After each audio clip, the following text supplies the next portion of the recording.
Hey everyone, so One Piece chapter 989 just came out, and it finally delivered on something that we have been waiting on for a long time, which is all of the Straw Hats together in one place, in one shot, all ready to go into battle. So I'm going to talk about that double page spread at the end of this video, but I just had to get that out of the way at the start. I was so happy to see that at the end of this chapter. I was not expecting to see that shot. I knew we'd get that at some point in this arc, like especially during this battle, but I was not expecting for us to get that shot like right away, right at the kickoff of this fight at Onigashima. So, to start with, let's just tie up loose ends from last chapter, which was Sanji versus King. People were talking about, what happened with the Sanji situation, how's he going to get out of this, is, King actually going to severely injure him or something like that, which I never thought was going to be the case. It's just too early for stuff like that to happen. But did Sanji need to be saved? No. Did King actually land his attack? Yes. It just looks like the raid suit is, as Sanji said, a lot more durable than we might have imagined. So it has given Sanji a lot of, soft advantages in ways that maybe we didn't even think about, right? Like, we knew that the cape, it seemed like, protected him a little bit, but now we know that the suit, just in general, is really tough and can help him take a lot of damage that maybe he otherwise would have been more affected by. So, my thoughts on the raid suit, just in general, just to get this out of the way real quick. I don't feel like, I've never liked the idea of the raid suit. I'm getting used to it. I'm getting more used to it the more that we're seeing it. I like the fact that it's not like, I don't feel like it's a huge part, like it's not like giving him new hockey or something like that, or like letting him like shoot lasers out of his kicks or something like that. Like, it's nothing ridiculous. It just seems like an all-around, durability upgrade. He can throw in invisibility, he can fly easier, it looks like. From what its initial description was, it doesn't sound like it actually upgrades the power of his kicks that much, which I like. I would prefer his attacks to be of his own strength and such. But maybe I'm wrong about that. We might get more clarification as we go along. So overall, I'm getting more used to the idea of the raid suit. I think, generally, I'm never going to like the idea of just Sanji having to rely on technology when he's been a pure martial artist for so long. But, I don't, dislike it to a terrible degree. The one thing I will say that I would have liked to have seen would have been for Sanji to have actually gotten a full-on fight without the raid suit at some point. So similar to Zoro versus Pika or Zoro versus Killer, something like that, just a fight before getting the power-up. Because before that, I guess we had Sanji versus Wadatsumi, if we really want to count that, and then stuff like Virgo and Doflamingo, those were pretty quick skirmishes. Those weren't full-on fights. So I would have liked to have seen him get to show everything he's got without the raid suit first, before having to start relying on it. So that's the one thing I'll say, but I'm interested to see what more of the raid suit's abilities he's going to showcase over the course of this battle. So that being said, let's talk about Luffy and Zoro real quick, because King, after dropping off Sanji, went back around to try and stop them. But first of all, Queen, it's very easy to underestimate Queen. Queen is often used for gag moments, but it was nice to see Queen being competent here and stopping Luffy and Zoro from getting up there, because Queen, as we know, is a Yonko top commander. Queen is a very strong character, so it was cool to see King and Queen basically coming together to basically say, no, you guys aren't coming up here, and they're basically Kaido's two gatekeepers, I guess, while Jack is up there up top already, obviously. So that was a cool little scene, cool little interaction. I do think it's interesting seeing Luffy and Zoro both express the desire to want to go up and fight Kaido. That has implications for what's going to happen down the road. I'm not going to jump to any drastic conclusions or anything like that, but I do think, I've always believed, ever since we got, the history behind Enma and everything like that, that Zoro is going to get a cut in on Kaido. That does seem to be a feat that's in the books for him down the line. But I'm definitely not, I'm not even gonna entertain this idea of Zoro killing Kaido. It's just so ridiculous to me. So we're not gonna get into any of that, but I do like the fact that Oda is kind of setting this up as, Kaido is going to be a challenge for Luffy, obviously, but it sounds like he's gonna have some part of it, however much we don't exactly know yet, but Zoro is going to be a part of whatever happens with Kaido down the line. So that's interesting to see. Down below, this stuff is, I don't know how wild theories are going to get with all of this stuff, but the confirmation that the numbers are ancient giants, right? Or attempts at recreating ancient giants, similar to how Vegapunk, it looked like attempted to recreate dragons. Well, we don't know for sure if dragons are or aren't actual creatures in the One Piece universe. We know that there's a mythical zone for dragons, but we don't know if they actually exist. But ancient giants being an actual experiment, I don't know if it's by Vegapunk or not. I would like to think it's by Vegapunk, but it is interesting to see that, you know, the ancient giant, like the origin of so many things that we see in the One Piece universe, they are coming from Punk Hazard and from the experiments that Vegapunk and Caesar did together. So, with regards to the ancient giants, this is where I would like, you know, some Oda messes with sizes and stuff a lot. Oars looked a lot bigger than them, but we are being told by the Straw Hats that the ancient giants are supposed to be the same size as Oars. So I'm just gonna take it as basically, don't take the size that we see them at, like, with the scale that we're seeing them at, don't take that, like, for absolute. That's not set in stone. Maybe their actual height is meant to be more so Oar's height. But I do remember Oars being, you know, somewhat bigger than these guys. Like, Oars was, like, these guys seem about the size of regular giants to me, at least at the panels that I'm looking at. But, you know, maybe if we see them out in the open, not in Onigashima or whatever, in like a different context, Oda would draw them even bigger. That's what I'll just assume for the moment. But it's, at the very least, it's cool to think that we're supposed to take this as, I guess, 10 giants, or 10 of Kaido's henchmen who are all Oarses, right? Like, just 10 Oarses he's got lying around, like 10 Oars-sized creatures he's just got in his army or whatever. It makes it especially interesting to think about, you know, that theory that's been going around about, definitely check it out if you haven't seen this, it's not my theory, but this theory that's been going around about how Usopp is going to defeat all of the numbers by himself. That would be insane. That would be similar to Usopp beating 10 Oarses by himself. I don't see it happening personally, but I would like it to happen, if that makes sense. But then at the same time, if it's not Usopp, it's actually hard for me to think who is going to beat the numbers, because the numbers, they don't seem like intimidating enough opponents that it would make sense for them to be a fight for any significant character. But if you line them all up and you throw them to Usopp, then that suddenly becomes a really, really interesting challenge to see how he'd be able to do that. So I kind of want to see that. I think it's a bit of a long shot. Pun not intended, but I think it's a bit of a long shot, but I would really like to see Usopp, you know, sniping down all of these, you know, Oars wannabes, basically. It's interesting to me when Kaido would have gotten these ancient giants from Punk Hazard. Was it after the Kainu Aokiji incident, in which case the numbers are relatively new addition to his crew? Interesting. I don't know. Besides that, there is more speculation. I don't know if this is the first time in the series that ancient giants have been confirmed to be a race, but that has significant implications for Onigashima. I do think, hopefully by the end of this battle, we're gonna get a lot more history on, you know, what Kaido's race is, what the Oars, like, well, we know Kaido, like, is Kaido an ancient giant, basically, like a small-sized ancient giant or something like that? Is he half and half? I don't know.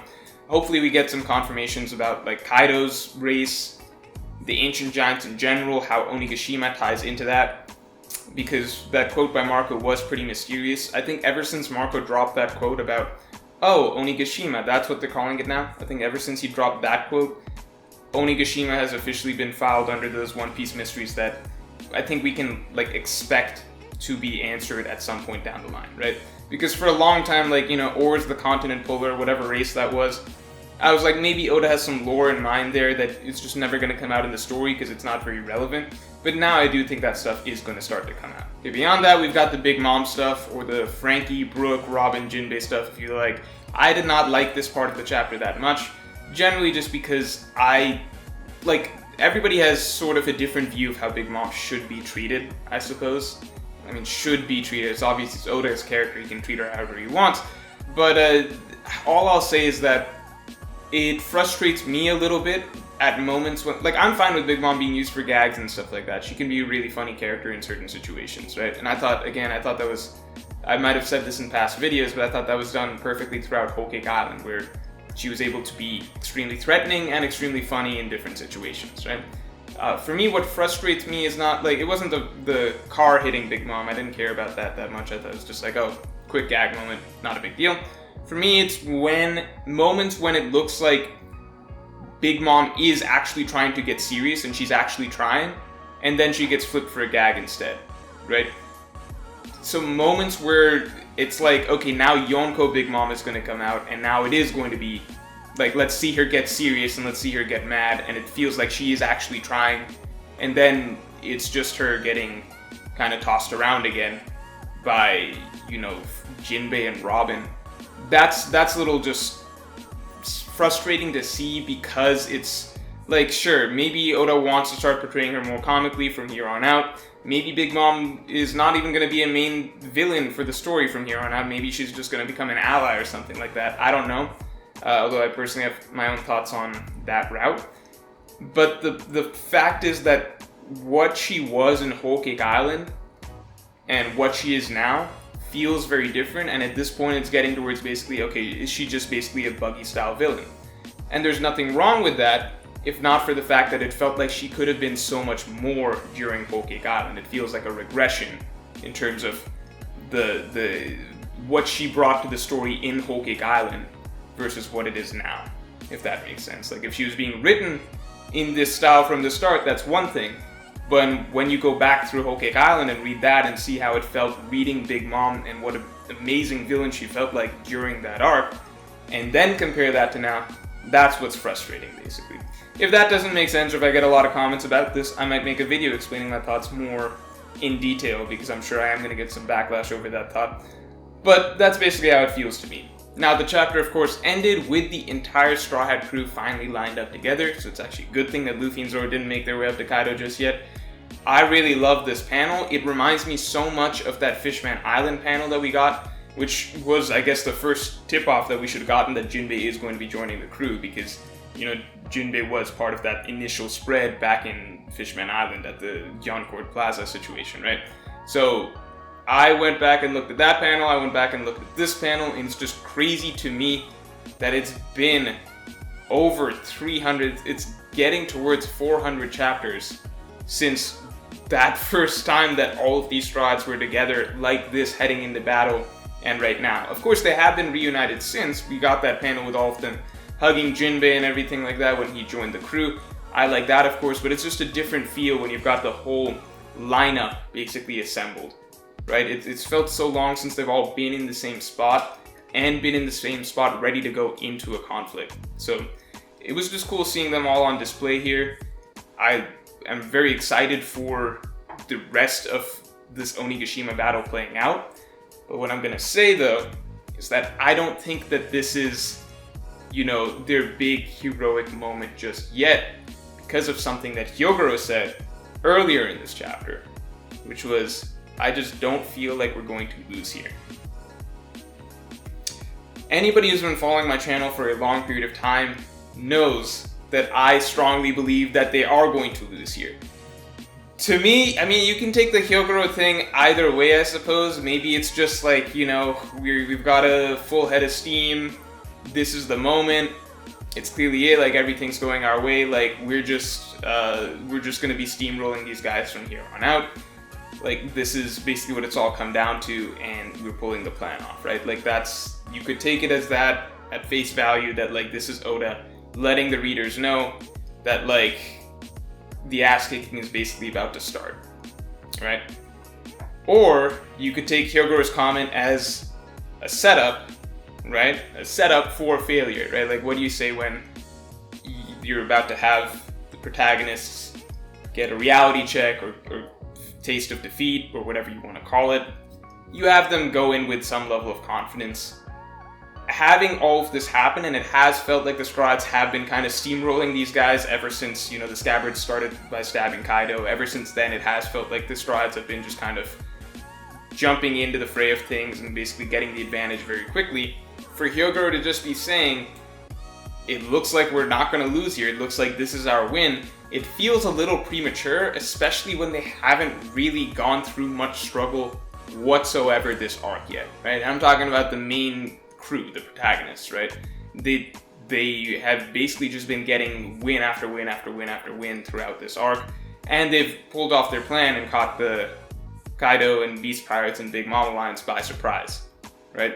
To just be saying, looks like we've got this in the bag, to me that's a huge, huge, huge red flag. So I am taking that as evidence that things are not going to go the Alliance's way going forward.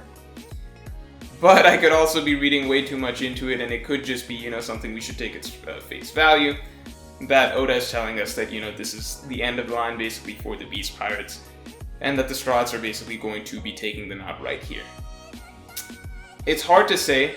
I lean towards my interpretation, obviously.